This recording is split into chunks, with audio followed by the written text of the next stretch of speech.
Hello friends, मैं अशोक स्वागत करता हूं अपने स्पीड फार्मिंग डांस क्लासेस पर। उम्मीद करता हूं आप सब लोग अच्छे होंगे। डेली करंट अफेयर्स के इस इंटरेस्टिंग सेशन में आज आप लोग को महत्वपूर्ण दिवस और थीम, चर्चित व्यक्ति, अवार्ड, महत्वपूर्ण एक्सरसाइज या अभ्यास, संस्था, बुक या लेखक, मैपिंग के माध्यम से पूरा करंट अफेयर्स डिस्कशन किया जाएगा। और हर करंट अफेयर्स का आपको स्टेटिक जीके बताया जाएगा, जो आपके एग्जाम के लिए तो काफी इंपॉर्टेंट होने वाला है, आपके जनरल अवेयरनेस के लिए भी काफी इंपॉर्टेंट होने वाला है। इसलिए वीडियो लास्ट तक देखिएगा, कई सारे डाउट आपके क्लियर होने वाले हैं। तो शुरुआत करते हैं आज के जो है इम्पोर्टेंट डे के साथ, जो लेक्चर का। आज जो है विश्व सेरेब्रल पाल्सी दिवस, वर्ल्ड सेरेब्रल पाल्सी डे मनाया जा रहा है 6 अक्टूबर 2024 को। ये इम्पोर्टेंट हो जाता है। इस वर्ष का इसका थीम है उज्जवल भविष्य के लिए कदम उठाना, यानी इंग्लिश में कहेंगे टेकिंग स्टेप्स टुवर्ड ए ब्राइटर फ्यूचर। तो ये इसका थीम है इस वर्ष का, यानी उज्जवल भविष्य के लिए कदम उठाना। इसका जो है 2023 का थीम था एक साथ मजबूत होना, बी स्ट्रांगर टुगेदर। तो लेकिन अब की बात का थीम है उज्जवल भविष्य के लिए कदम उठाना। देखिए, सेरेब्रल पॉल्सी जो है एक न्यूरोलॉजिकल विकार है जो गति, मांसपेशियों की टोन और समन्वय को जो है प्रभावित करता है, उनके जो है कोऑर्डिनेशन को जो है प्रभावित करता है। ये जो आमतौर पर विकासशील मस्तिष्क को नुकसान के कारण होता है। तो जो मस्तिष्क जो है अभी डेवलप कर रहा है उसके जो है उसको नुकसान हो जाता है, इसके कारण से ये होता है। इसकी शुरुआत जो है 2012 में ऑस्ट्रेलिया में सेरेब्रल पॉल्सी अलायंस जो है सेरेब्रल पॉल्सी गठबंधन हुआ था, उनके द्वारा 2012 से किया गया है। तो इम्पोर्टेंट हो जाता है, इसका थीम भी इस वर्ष का इम्पोर्टेंट है। इसके बारे में और डिटेल्स आप जान लीजिएगा। ये जो है सेरेब्रल पॉल्सी डे है, ये देखिएगा 6 अक्टूबर को मनाया जाता है। इसके बारे में जागरूकता बढ़ाने के लिए, पीड़ित लोगों को समर्थन करने के लिए और समावेश को बढ़ावा देने के लिए मनाया जाता है। और ये जो है यह दिवस जो है सेरेब्रल पॉल्सी की जागरूकता फैलाने के लिए हरे रंग के कपड़े पहने जाते हैं। ये चीज जो है आप ध्यान रखिएगा, हरा रंग सेरेब्रल पॉल्सी जागरूकता का जो है प्रतीक है। तो ये चीज आपको इम्पोर्टेंट है ये आपके लिए। सेरेब्रल पॉल्सी जो है मांसपेशियों से जुड़ी बीमारी है। यह जो है मस्तिष्क के विकार में बाधा उत्पन्न करती है और शारीरिक जो है संतुलन को प्रभावित करती है। तो ये इम्पोर्टेंट हो जाता है। यह एक जन्मजात बीमारी है और ये 1000 जीवित जन्मों में जो है ऐसे 4 लोगों को यह बीमारी होती है। ये डाटा है थोड़ा सा मतलब समझने के लिए। और समय से पहले जन्म लेने वाले या कम वजन वाले बच्चों में इसकी आशंका जो है ज्यादा होती है। तो ये चीज इम्पोर्टेंट होता है कि पहले जन्म लेने वाले या कम वजन वाले बच्चे में जो है इसकी आशंका ज्यादा होती है। जो है जैसे 9 महीना होता तो उसके पहले जो जन्म लेते हैं उनमें। और ये यहाँ इम्पोर्टेंट ये हो जाता है, ये जन्मजात है, देखिएगा जन्मजात बीमारी है। तो इसको जो है आपसे स्टेटमेंट में पूछा जा सकता है। और गर्भावस्था के दौरान जो है जेनेटिक जांच से बीमारी का जो है पता चल जाता है। कहने मतलब जब लड़का गर्भ में ही रहता है तब भी इसका बीमारी का पता चल जाता है। और बच्चे के मेटाबॉलिक जो है डिसऑर्डर की भी इससे जांच करानी होती है इसकी कारण से। तो इम्पोर्टेंट होता है। ये देखिए world cerebral palsy day. Question देखते हैं आज का पहला, किस राज्य की पारंपरिक चावल से बनी बियर और खाद्य पदार्थों सहित 8 पदार्थों को जो है जीआई टैग जो है प्रदान किया गया। तो इम्पोर्टेंट हो जाता है किसने को जो है जीआई टैग प्रदान किया गया है। तो सॉरी, जो है किस राज्य के हम पूछ रहे हैं, तो जीआई टैग प्रदान किया गया है। तो विकल्प में असम, पश्चिम बंगाल, केरल, मेघालय। सही उत्तर आपका रहेगा असम। इम्पोर्टेंट हो जाता है। अभी असम के जो है 8 वस्तुओं को जीआई टैग प्रदान किया गया। इसके बारे में आप डिटेल देख लीजिएगा कि असम के 8 उत्पादों को जीआई टैग मिला है जो बोडो समुदाय के जो है उत्पाद हैं। जैसे बोडो जो ग्वारन, मैबरा जो बिडबी और बोडो जो गिसी।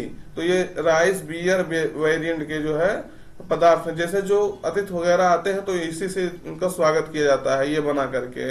ये चीज इंपॉर्टेंट हो जाता है। तो बोडो समुदाय जो असम में रहती है वहाँ जो है काफी बड़ी जनसंख्या में वहाँ रहती है, इसके कारण से जो है ये इसको प्रयोग करती है, उसके कारण से इसको जो है जीआई टैग मिला है। बोडो नाफम और बोडो ओंडला, बोडो ग्वाखा और बोडो नारजी ये पारंपरिक खाद्य उत्पाद है, उसको भी मिला है। और एक है बोडो अरुणाई, ये पारंपरिक वस्त्र है। यानी जो बोडो के जितने वहाँ समुदाय हैं उसके द्वारा उत्पादित जो है खाद्य पदार्थ हो गया, ये राइस बियर हो गया और ये पारंपरिक वस्त्र हो गया, सबको जो है जीआई टैग दिया गया है, यानी 8 वस्तुओं को वहाँ जीआई टैग दिया गया है। तो इम्पोर्टेंट हो जाता है। अब आपको बोडो जनजाति के बारे में भी जान गए कि कहाँ ज्यादा करके पाई जाती है, असम में पाई जाती है, क्योंकि वहाँ आपको बताते हैं बोडोलैंड डिस्ट्रिक्ट भी है, 4 डिस्ट्रिक्ट ये है बोडोलैंड, देखिए टेरिटरी एरिया कहते हैं डिस्ट्रिक्ट। तो ये जो है 1 2 3 4, इसका नाम है कोकराझार, चिरांग, उसके बाद बक्सा, उदलगुरी। तो ये 4 डिस्ट्रिक्ट हैं असम में। इस क्षेत्र में जो है काफी बड़े स्तर पे ये जो है पाए जाते हैं। इम्पोर्टेंट हो जाता है इसके कारण से ये। तो असम का ये मैप है, इसको देख लीजिएगा। इधर जो है चिरांग वगैरह, इधर देखिए कोकराझार, ये सब ज्यादा करके इधर पाए जाते हैं, ऊपरी क्षेत्र में। अगला क्वेश्चन देखिएगा, भारत का पहला सुपर कैपेसिटर संयंत्र, सुपर कैपेसिटर प्लांट जो है किस राज्य में स्थापित किया गया है? तो विकल्प में गोवा, केरल, महाराष्ट्र, कर्नाटक। सही उत्तर आपका रहेगा केरल। इंपॉर्टेंट हो जाता है, केरल के मुख्यमंत्री जो है इसका उद्घाटन किए हैं। तो केरल का मुख्यमंत्री पिनरई विजयन जो है कन्नूर के कल्यासेरी में भारत की पहली सुपर कैपेसिटर विनिर्माण जो है सुविधा का उद्घाटन किए हैं। तो ये चीज इंपॉर्टेंट हो जाता है, क्योंकि जो है भारत की पहली जो है ऐसा सुविधा बन रहा है। और सुपर कैपेसिटर एक इलेक्ट्रॉनिक उपकरण है जिसका इस्तेमाल बड़ी मात्रा में विद्युत आवेश को जो है संग्रहित करने के लिए होता है। तो इम्पोर्टेंट हो जाता है, जैसे कंडेंसर हम लोग जानते हैं जो पंखे वगैरह में लगता है, तो ये इस तरह के जो है डिवाइसेस को जो है संग्रहित करने के लिए वहां इसका उपयोग किया जाएगा। इसका लक्ष्य है प्रतिदिन 2000 सुपर कैपेसिटर का उत्पादन करना। तो इम्पोर्टेंट है, देश भर में जो है सुपर कैपेसिटर के जो है डिमांड है और उसके मांग को जो है पूरा करेगा। तो इम्पोर्टेंट हो जाता है। तो विद्युत आवेश को जो है संग्रहित करेगा, वही जो है कहने का मतलब जो कंडेंसर होता है, जिसको आप सब जानते होंगे, पंखा में जो खराब हो जाता है तो पंखा वगैरह जो है उस कंडेंसर चेंज कराने के बाद तेज चलने लगता है। ये देखिएगा पिनरई विजयन है मुख्यमंत्री वहां के, उसका उद्घाटन कर रहे हैं। ये केरल का मैप है, केरल का मैप ये जो हम बताते रहते हैं, आप बताइएगा ये इस क्षेत्र को क्या कहा जाता है पूरे, और यहाँ के झील को क्या कहा जाता है, और यहाँ जो है सबसे बड़ी नदी कौन सी है।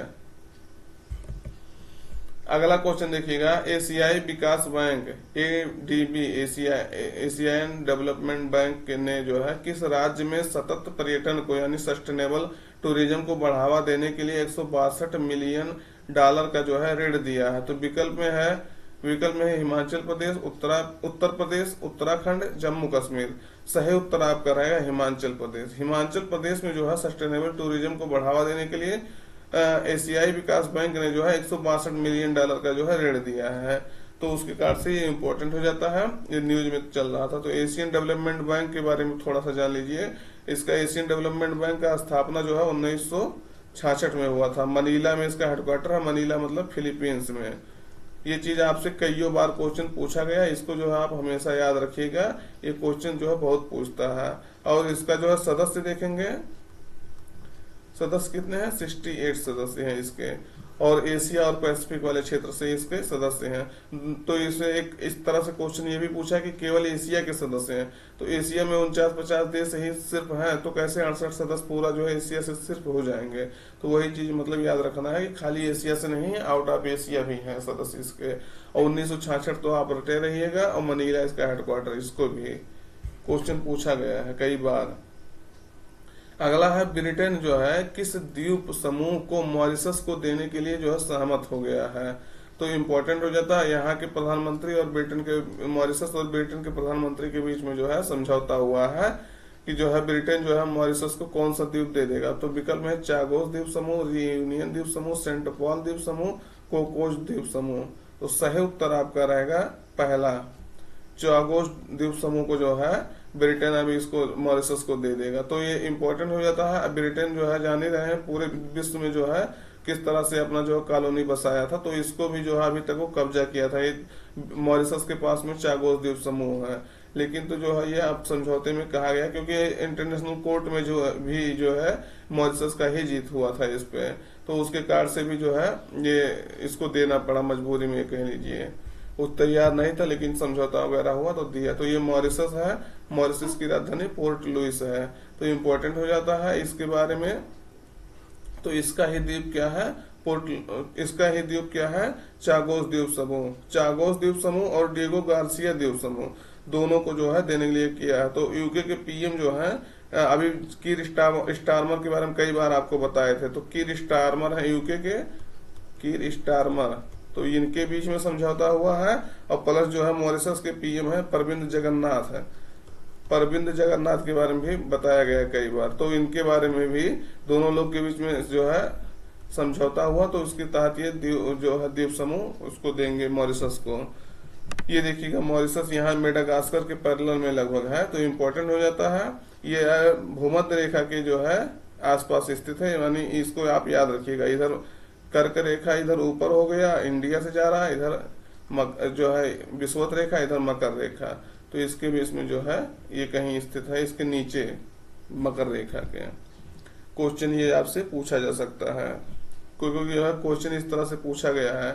सॉरी, एक चीज यहाँ थोड़ा सा हम गलत बता दें कि मतलब ये ऊपर नहीं, ये विषुवत, ये जो मकर रेखा के ये चीज ऊपर है, हम नीचे बता दें नहीं ऊपर है, इसको ये चीज देखिएगा आप ध्यान से थोड़ा सा, तो इम्पोर्टेंट हो जाता है ये।